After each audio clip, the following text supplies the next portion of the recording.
அதிமுகவில் இருந்து நீக்கியது தொடர்பாக வழக்கு தொடர்வேன் என முன்னாள் அமைச்சர் செங்கோட்டையன் தெரிவித்துள்ளார்.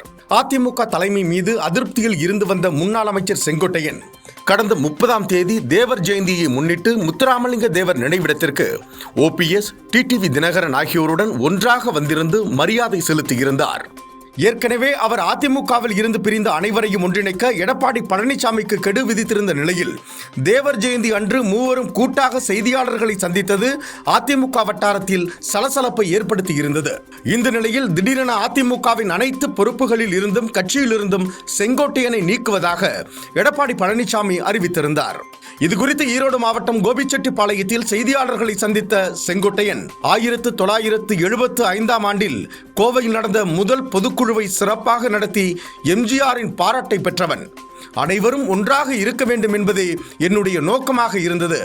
நான் விதித்தது கெடு அல்ல, பேசி முடிவெடுக்க வேண்டும் என்பதற்காகத்தான் கூறினேன். ஏ1ஆகவே பழனிசாமி செயல்பட்டு கொண்டிருக்கிறார். கட்சியிலிருந்து நீக்கியது வேதனையாக உள்ளது என்றார்.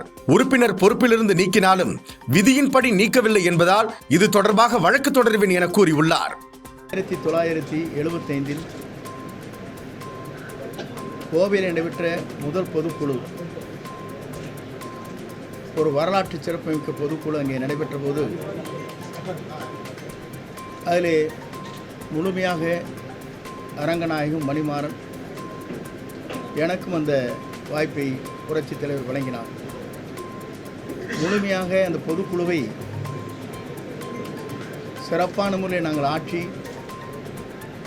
புரட்சித் தலைவருடைய பாராட்டுதலை அருமையண்ணன் KAK ஆரம்பி அவர்களுடைய அருகாமையில் இருக்கின்ற போது பாராட்டுதலை பெற்றவன் என்பதை நான் முதலில் நினைவூட்ட விரும்புகிறேன். என்னை இயக்கத்திலிருந்து இன்று நீக்கப்பட்டிருக்கிறார் என்று சொன்னால் உண்மையிலேயே மன வேதனை அடைகிறேன், வருத்தப்படுகிறேன், கண்ணீர் சிந்துகிறேன். இந்த இயக்கத்திற்காக 53 ஆண்டுகள் நான் இந்த இயக்கத்திற்காக என்னை அர்ப்பணித்தவன்.